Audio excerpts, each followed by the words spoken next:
성도님들, 지난 주일 3부 예배 때 제가 번뜩 생각이 나서 짧게 말씀드린 내용이 있는데요. 사실 이게 나중에 쓰려고 아껴두다가 정말 갑자기 생각나서 말씀드렸는데, 이 재미있는 이야기를 그냥 그대로 넘어갈 수 없다 이렇게 허무하게 끝낼 수 없다라고 해서 오늘 다시 가져왔습니다. 제대로 한번 이야기를 해보려 합니다. 때는 2003년 제가 신대원 1학년 다닐 때였습니다. 기억하실지 모르겠지만 당시에 www.hosanna.net이라는 사이트가 있었는데요. 거기에는 이제 저희 동기인 김선호 목사님께서 올리시던 닭살 돋는 묵상, 흔히 닭묵이라고 불리던 아주 유명한 그림 묵상도 게재되는 등 이제 기독교인들에게 유용한 정보를 많이 주는 그런 기독교인을 위한 사이트였습니다. 그런데 당시에 이 다음의 카페나 또 프리첼의 커뮤니티처럼 호산나 넷에서도 기독교인들의 이런저런 모임들이 막 생겨나기 시작했는데요. 그 중에서 이름은 정확히 기억이 안 나지만 몇천 명씩이나 가입해 있던 목회자 사모가 되기 위한 모임이라는 것이 있었습니다. 이게 지금 생각하면 참 웃긴 방식인데요. 전도사였던 저희들이, 신학생이었던 저희들이 그 사이트에다가 자기 사진을 딱 올리고 거기다가 자기 프로필을 이렇게 써놓으면 그걸 보고 마음에 드시는 분이 이제 메일로 이제 답장을 보내주시는 겁니다. 연락을 하는 거죠. 근데 하지만 실제로는 전도사들인 저희들 대부분의 신학생들은 좀 무관심한 편이었고요. 사실은 그런 게 있는지도 잘 몰랐습니다. 그러던 어느 날 이 사이트를 알게 된 친구 하나가 거기에다가 이제 장난을 좀 친 겁니다. 어떻게 했냐?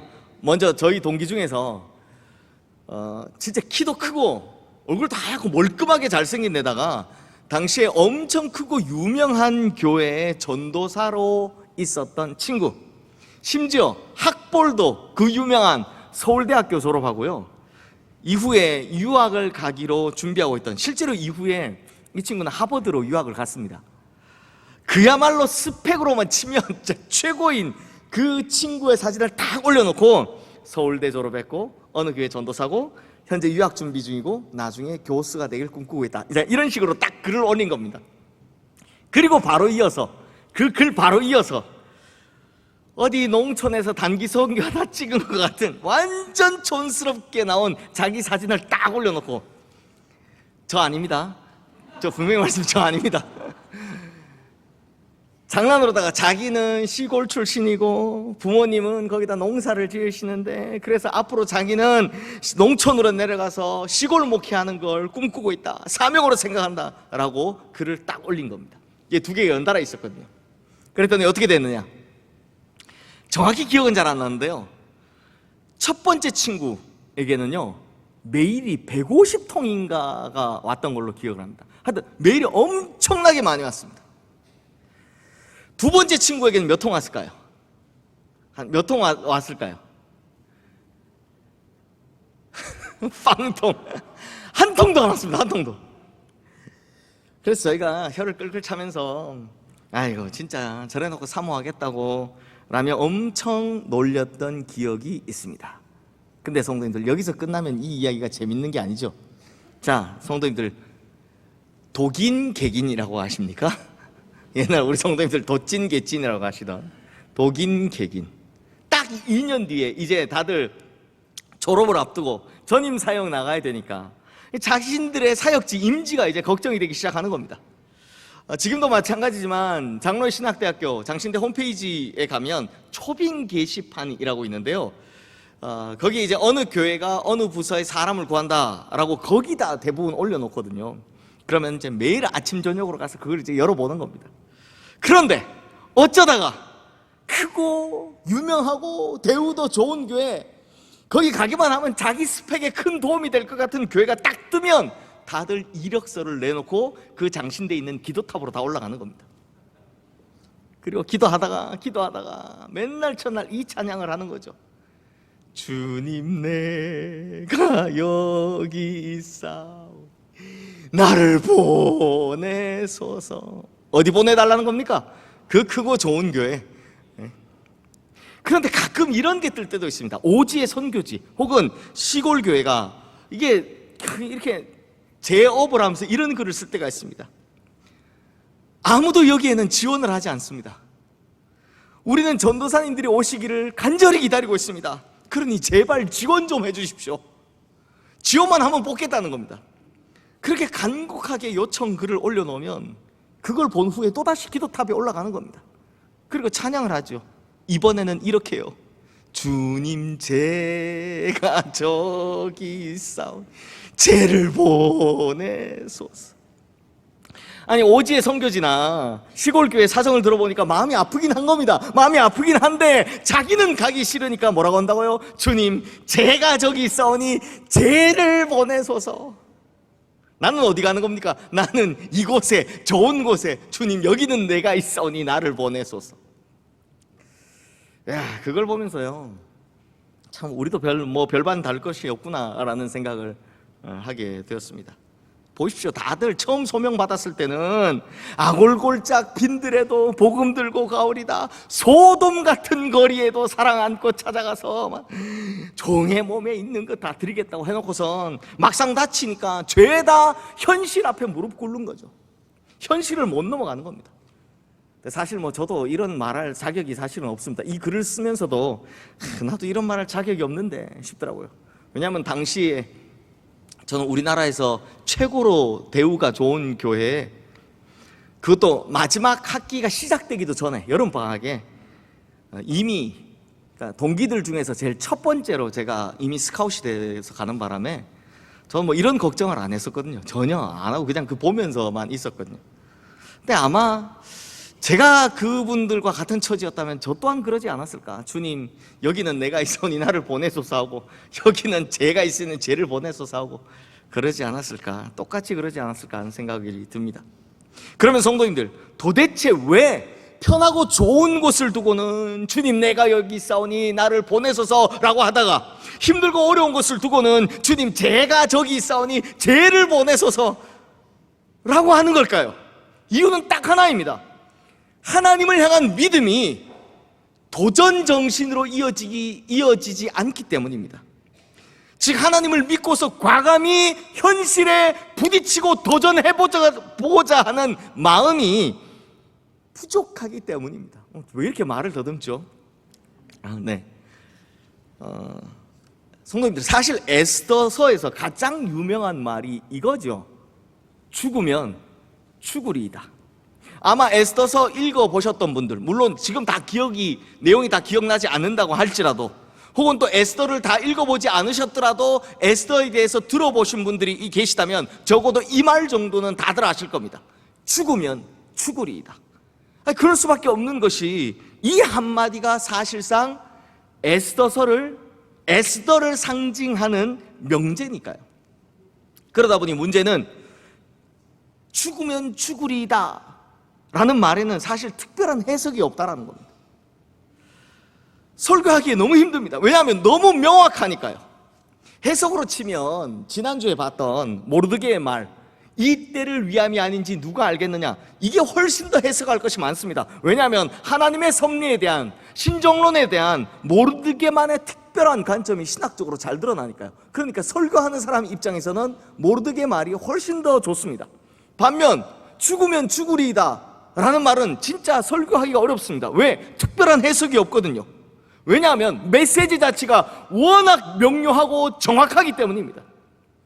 그래서 사실 제가 이 에스더 설교 준비할 때, 제가 작년부터 준비를 했는데요, 아니 에스더서를 설교하는데 죽으면 죽으리다 이거 안 하고 넘어가면 무슨 안고 없는 찐빵 같은 거예요. 그래서 이걸 하긴 해야 되는데 그런다고 하기에는 특별한 것도 없고 이거 어떻게 하지? 라고 고민을 많이 했는데요, 마침 연휴 기간에 붙은 주일이라서, 또 에스더서 시작하고부터 제가 요즘 설교가 좀 길었잖아요.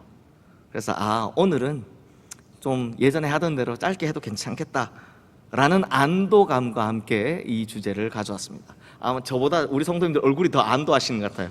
설교 짧게 한다니까.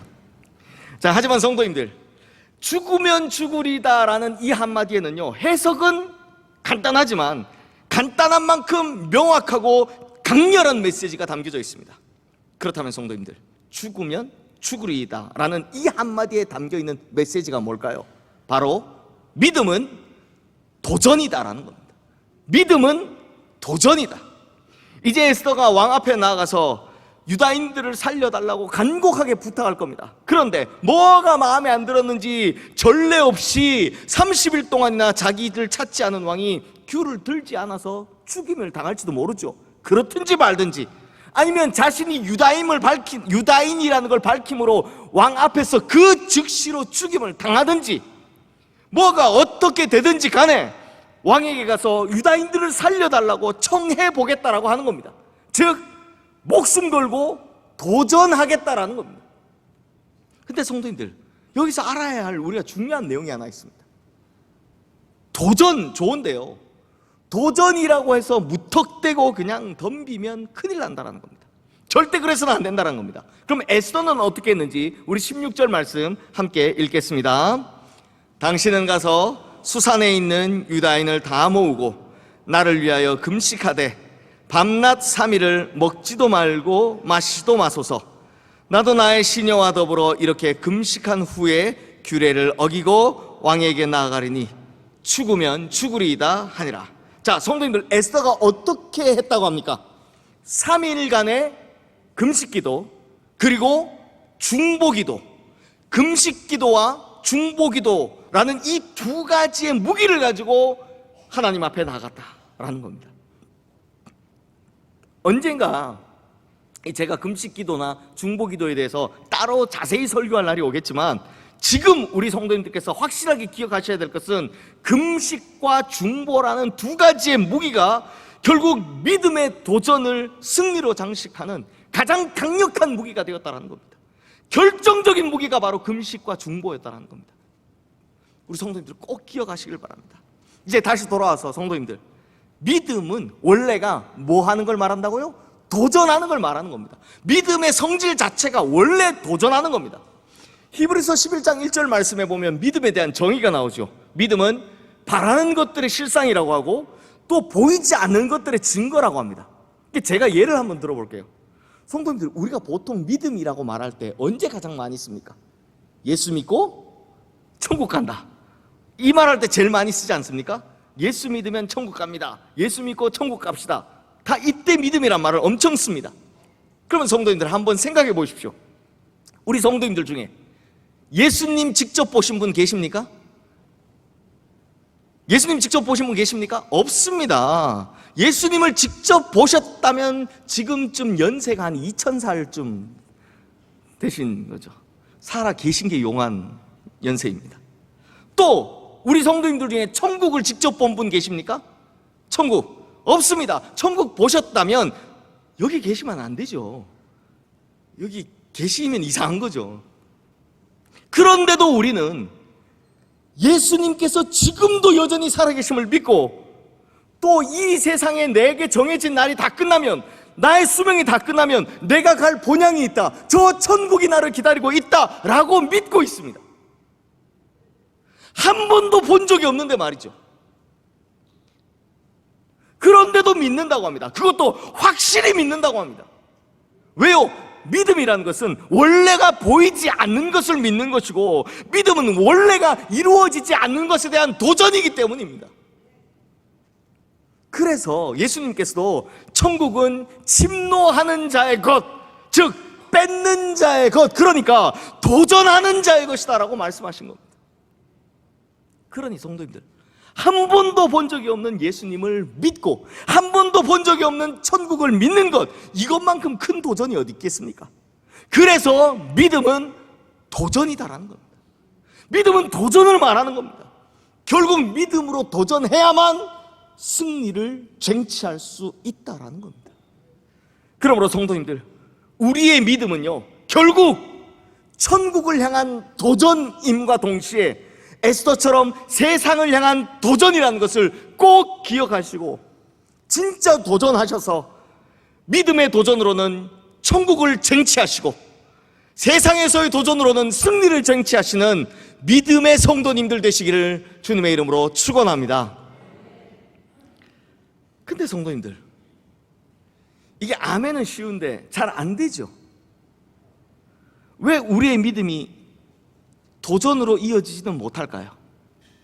믿긴 믿는데 왜 자꾸 주저앉아서 편한 곳에만 있으려고 하는 걸까요? 그 이유가 뭘까요?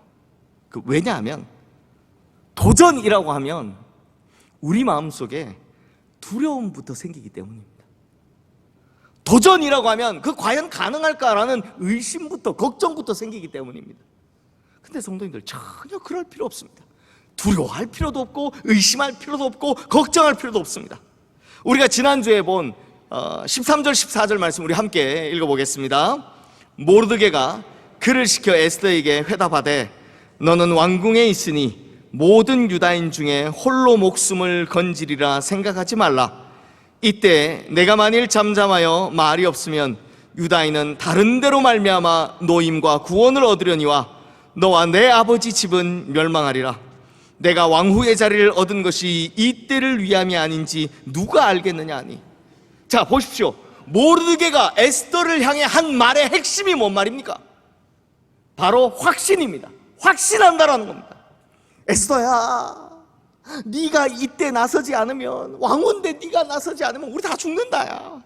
그러니까 제발 좀 네가 좀 어떻게 좀 해가지고 우리 좀 살려주라 라는 청유가 아닙니다. 이 말은 모르드게가 한 말은 정확히 왕후인 네가 나서지 않더라도 하나님께서는 다른 누구를 통해서라도, 다른 어떤 일을 통해서라도 우리를 반드시 구원하실 것이다 라는 확신이었습니다. 그러면 이때 모르드게가 가졌던 확신은 무슨 확신입니까?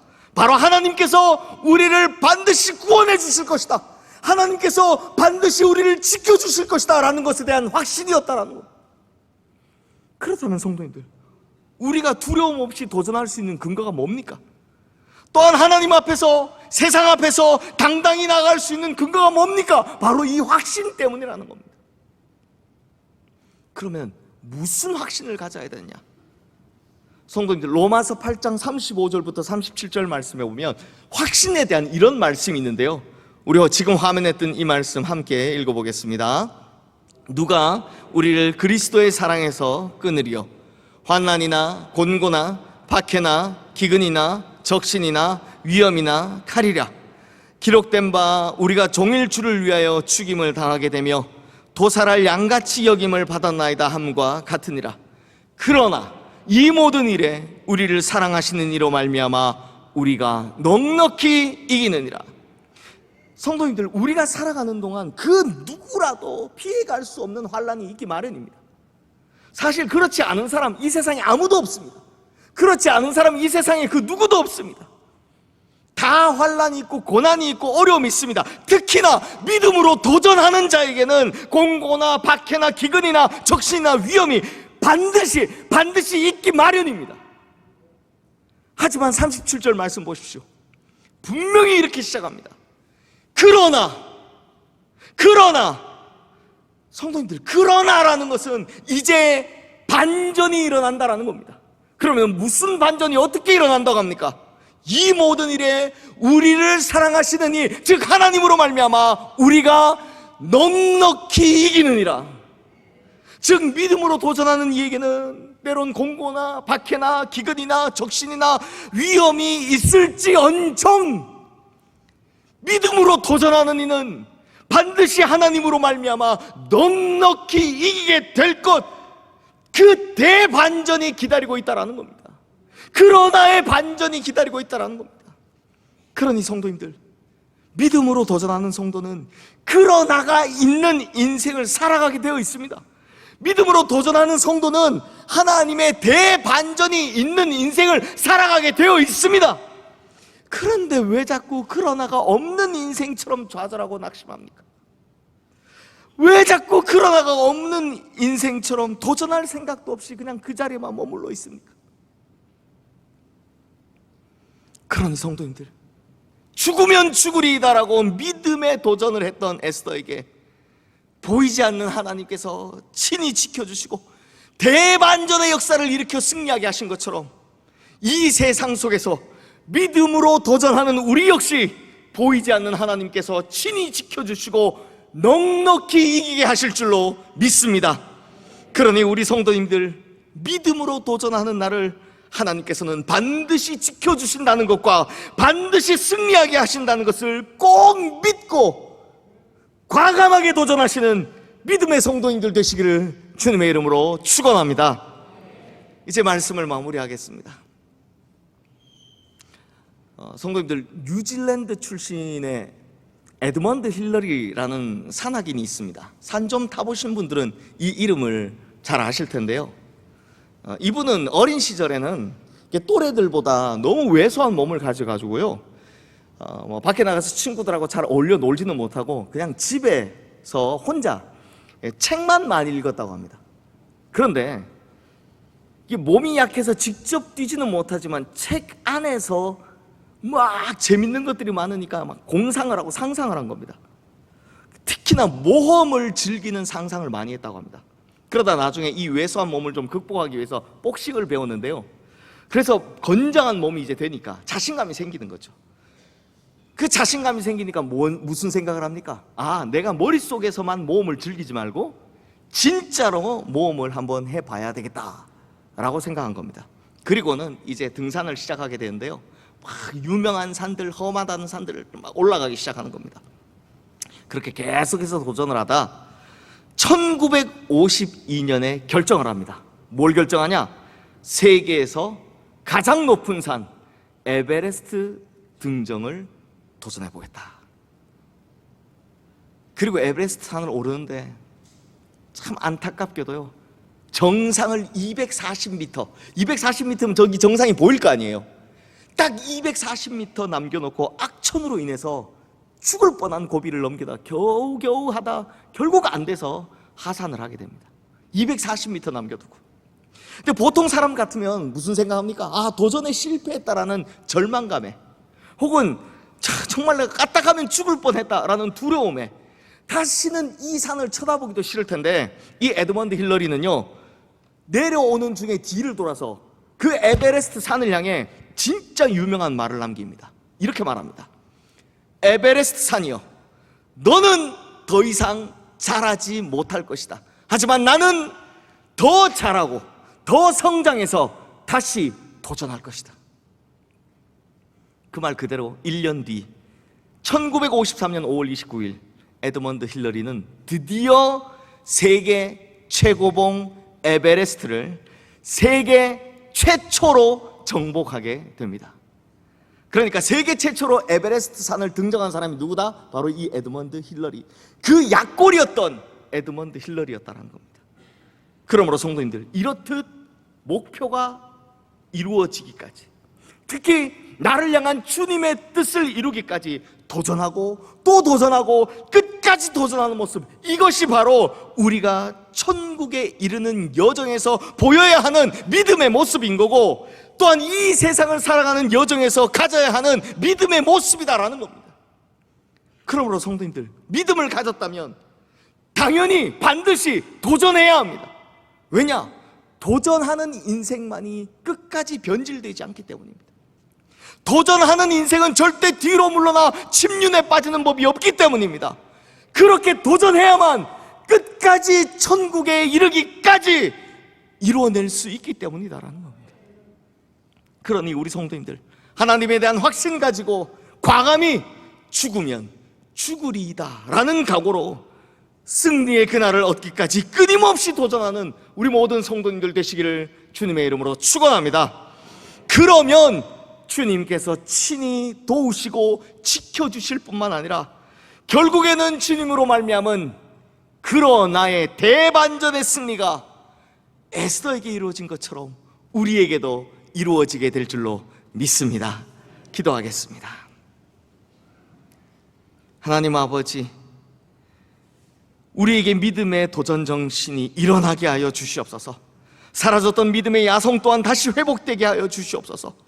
그리하여 환난과 곤고와 핍박과 위험과 절망과 두려움 속에서도 죽으면 죽으리다라는 각오로 믿음의 도전을 이어나가 결국에는 그러나의 대반전을 이루어내는 승리의 인생이 되게 하여 주시옵소서.